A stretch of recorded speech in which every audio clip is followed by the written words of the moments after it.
con quien vamos a platicar sobre el término, prácticamente ya el próximo lunes termina el programa de beneficios en el pago adelantado sobre el derecho de control vehicular. Jorge, buenos días, gracias por recibirnos la llamada. Al contrario, Francisco, muy buenos días, qué gusto saludarte, estar en activo, enviar un afectado como siempre a toda la gente que nos escucha.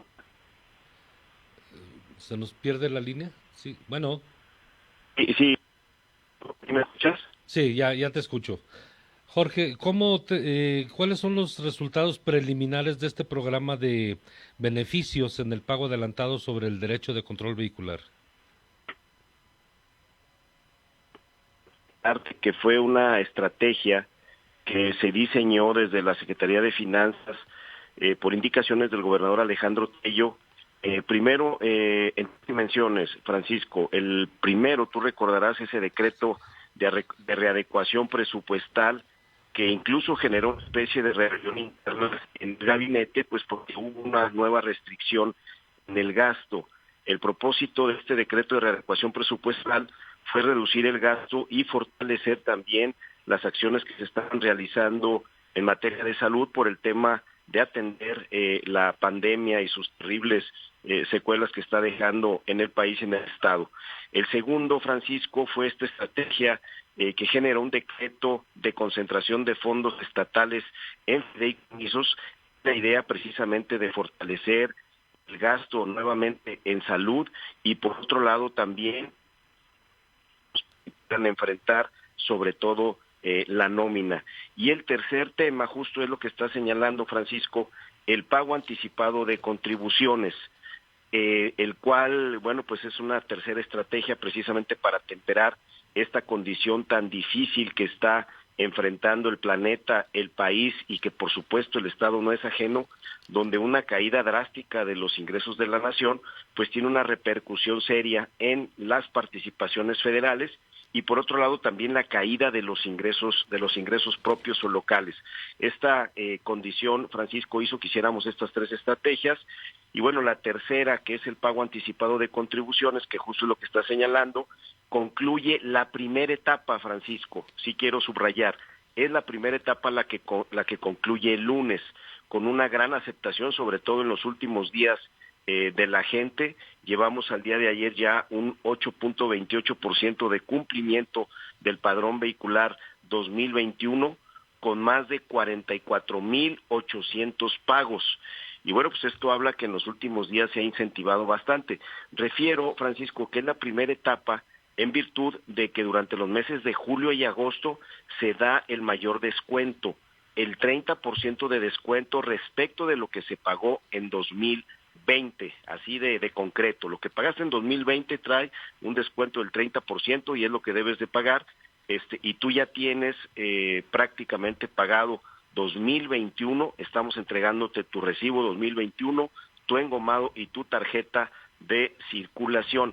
A partir del mes de septiembre y octubre disminuye de un 30 a un 20% y durante los meses de noviembre y diciembre a un 10%. Y bueno, pues esto es comprensible en virtud de que ya en enero pues estamos en 2021, Francisco.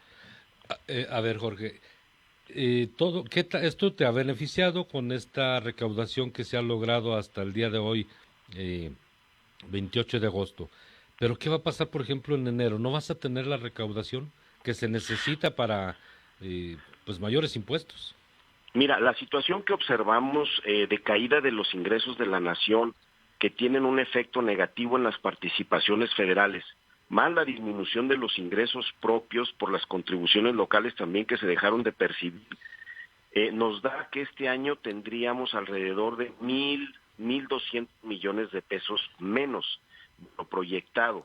Para una hacienda pública del tamaño de la del estado de Zacatecas, es imposible que lo pudiéramos absorber en un solo año.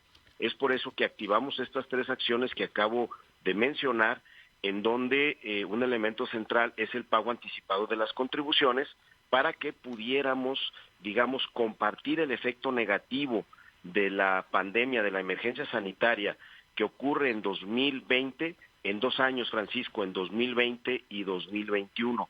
Esto nos hace que, bueno, por un lado estemos cumpliendo de manera puntual, como lo hemos hecho hasta la fecha, con la nómina, y por otro lado también pues todos los pagos con proveedores, prestadores de servicio y todos los compromisos que en general traemos con los organismos autónomos descentralizados y los propios poderes. Esta, digamos, es una estrategia que nos permitirá darle cauce a esta caída tan grave que traemos de los ingresos de la nación, reitero, que tienen un efecto negativo en las participaciones federales, y por otro lado también la caída de los ingresos propios. Hay que recordar que esta acción del pago anticipado es un acto totalmente voluntario para aquellas personas que tengan la capacidad económica para realizarlo. Y reitero, pues hemos tenido una muy buena aceptación, sobre todo en estos últimos días, que como bien lo dijiste, está a punto de vencer el mayor beneficio que fue durante el mes de julio y agosto, con un 30%, que vence el próximo lunes. Y bueno, pues traemos ya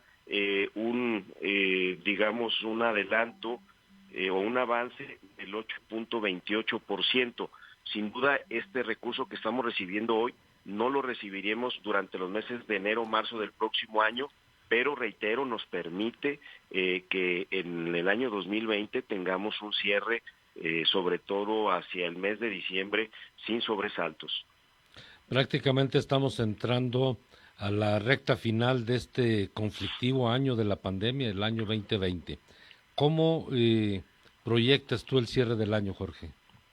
Bueno, mira, quiero señalar que a pesar de las dificultades tan serias que hemos enfrentado, acabamos de dar a conocer dentro de estos procesos de revalidación crediticia las calificaciones que nuevamente nos han otorgado las corredurías internacionales Fitch y HR, en donde a pesar de la situación tan grave que están enfrentando las entidades federativas y donde ya varios estados les están disminuyendo las calificaciones, en el caso de Zacatecas no la mantienen, y básicamente no la mantienen, Francisco, porque han observado y evaluado las estrategias financieras que hemos llevado al cabo para poder enfrentar con éxito esta terrible crisis que no la habíamos observado desde que tenemos historia y desde que nace este indicador del Producto Interno Bruto.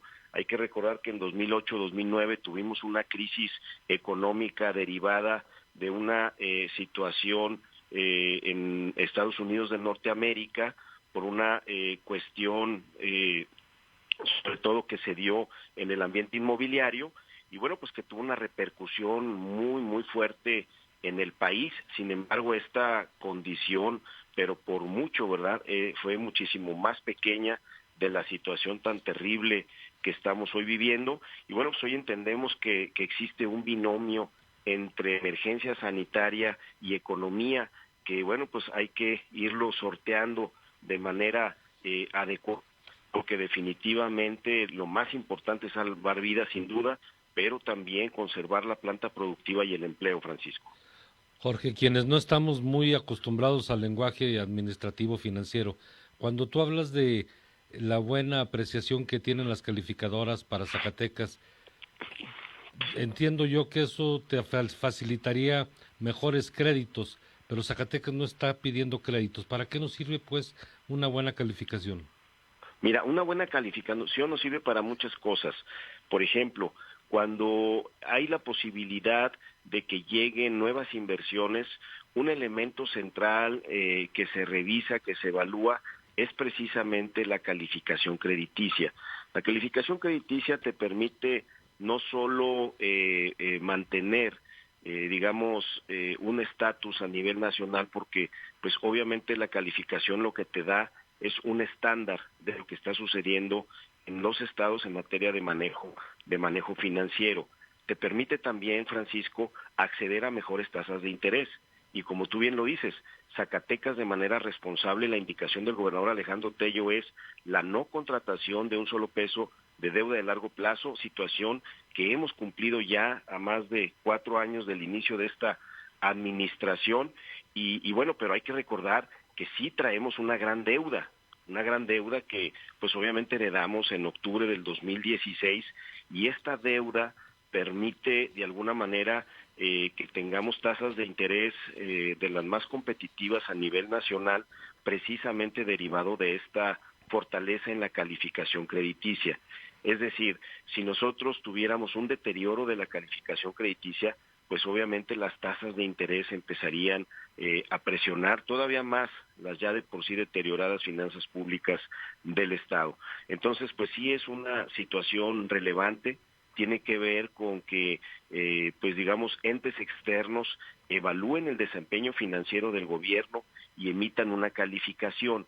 Y bueno, pues estas calificaciones están a tono también con los procesos de evaluación para efectos de la semaforización, que desde hace algunos años están ya vigentes desde el enfoque de la Ley de Disciplina Financiera y que emite también la Secretaría de Hacienda y Crédito Público, y donde tú sabes, bueno, Zacatecas estamos calificados ya desde el año 2017 en semáforo verde, dentro de un grupo muy selecto en el país, también precisamente por el adecuado manejo financiero. Estas condiciones, Francisco, pues nos dan una tranquilidad total y absoluta en virtud de que estas evaluaciones que miden el desempeño financiero del Estado están totalmente alejadas de posiciones y de enfoques políticos. Es una evaluación que se da de carácter técnico después de un análisis acucioso del desempeño, reitero, de las finanzas públicas, y nos permite establecer que desde octubre del año 2016 fijamos una ruta muy precisa por indicaciones del gobernador Alejandro Tello, que permitirá a la próxima administración tener mejores condiciones financieras que las que nosotros encontramos en el inicio de esta administración. Oye, Jorge, ¿se sigue pagando la deuda? ¿Y cómo va? ¿Cómo está? Seguimos pagando la deuda. Mira, ese es un tema que yo he venido señalando con diversos actores políticos, con legisladores, etcétera, donde yo les decía que necesitamos un gran acuerdo por Zacatecas, porque si no ponemos al centro de las decisiones nuestro Estado, cualquier persona que llegue a gobernar el Estado va a seguir languideciendo, vamos a seguir en la precariedad económica, en virtud de que hoy tenemos dos condiciones muy fuertes, muy duras, que presionan las finanzas del Estado, que hasta el año 2010 no traíamos. El primero, Francisco, tiene que ver con lo que acabas de señalar, es el servicio de la deuda. El servicio de la deuda es de lo que disponemos de cada presupuesto al año para poder atender nuestros compromisos de deuda, nuestros compromisos financieros, es decir, pagar capital e intereses de la deuda que se tomó en el pasado reciente. Para que tengan una idea, el servicio de la deuda hasta 2010 ascendía a menos de 100 millones de pesos al año. Hoy, Francisco, son más de 1,000 millones de pesos lo que destinamos del presupuesto para atender esta deuda tan grande que heredamos en el año 2016. Hay que recordar que no hemos tomado un solo peso de deuda, y esto obviamente se ha hecho a partir de un gran esfuerzo de administración, de austeridad, de racionalidad y de calidad del gasto. Hay que recordar que el gobierno de Alejandro Tello, desde octubre del año 2016, generamos el primer decreto gubernativo que establecía una serie de medidas en materia de austeridad, de racionalidad y de calidad del gasto, y que luego confirmamos a partir del año 2017 con una ley de disciplina financiera que, quiero decirlo con toda contundencia, Francisco, es más estricta que la ley de austeridad republicana del gobierno nacional, y esto habla precisamente de la visión de austeridad del gobierno de Alejandro Tello. Entonces, esta es precisamente la primera presión que traemos, estos 1,200 millones de pesos que destinamos cada año para atender la deuda que nos heredaron en el pasado reciente, y por otro lado este lamentable descuido que le genera una presión de gasto al gobierno de más de 3,200 millones de pesos, la transición FAE-FONE. Entonces, el acuerdo económico por Zacatecas, Francisco, lo que establece es que necesitamos a la brevedad o bien federalizar la nómina educativa, o bien también que el Estado se pueda insertar en el fondo de compensación de las 10 entidades federativas con la mayor afectación FAE-FONE. En 2015, Francisco, Zacatecas fue el estado más afectado a nivel nacional. lo hemos comprobado ante el gobierno nacional, ante los que se fueron y ahora con los que llegaron, y bueno, pues lamentablemente hemos hecho un gran esfuerzo, pero no hemos podido cristalizar este esfuerzo. Este esfuerzo, Francisco, significaría liberar de una presión de gasto al estado de Zacatecas muy importante. Hoy Zacatecas no construye con esfuerzo financiero propio un solo ladrillo, no construye, no pega, no hace un solo bache, no pone una sola lámpara o no genera alguna acción de infraestructura social básica como agua potable o alcantarillado. Toda la poquita obra que se realiza en el estado se realiza con el escaso también recurso federal que nos llega para este propósito. Es por eso, Francisco, que es tan importante que todas las y los compañeros que aspiran a gobernar Zacatecas nos unamos, porque el interés común debe de ser Zacatecas. De otra suerte, quien llegue, Francisco, llegará con una gran expectativa ciudadana para que llegue solo a pagar la nómina como lo hemos hecho en los últimos años de manera lamentable. Últimamente se ha hablado mucho de esta liberación de presupuesto, de los recursos, con lo del tema educativo. Inclusive en su más reciente visita el presidente habló de esto, pero todo ha sido mediático, Jorge. En el terreno de los hechos, ¿sí nos van a quitar esa carga? Bueno, nosotros confiamos en la palabra del presidente. Él, las ocasiones que el señor gobernador se lo ha expresado, nos ha dicho que sí, que conocen, saben del tremendo esfuerzo que ha hecho el estado de Zacatecas en los últimos años para pagar la nómina educativa. Nos han dicho que sí nos van a ayudar, y bueno, pues en ese propósito y después de la visita del señor presidente, y reitero, confiamos en su palabra, estamos ya buscando una cita tanto con el señor secretario de Hacienda, Arturo Herrera, como con el secretario de Educación Pública, en la idea precisamente de encontrar la ruta que nos permita cristalizar este gran pendiente que tiene Zacatecas y que nos liberaría recursos muy importantes para que podamos atender con una gran vigorosidad temas en infraestructura que hemos dejado pendientes. Jorge, muy bien. Muchas gracias por recibirnos esta llamada. Al contrario, Francisco, un fuerte abrazo y que tengan un extraordinario fin de semana a toda la gente que nos escucha. Gracias. Gracias y a seguirnos cuidando. Son las 8 de la mañana con 22 minutos. Ya le decía, tenemos problemas otra vez en Zacatecas, o hay problemas otra vez en Zacatecas, con este asunto del coro y la orquesta de Zacatecas. Estuvimos transmitiendo las declaraciones, la posición en voz de Arturo García Ortega, subdirector de la Banda Sinfónica de Zacatecas, quien acude y apoya a esta manifestación. Hoy, en este momento, tenemos en la línea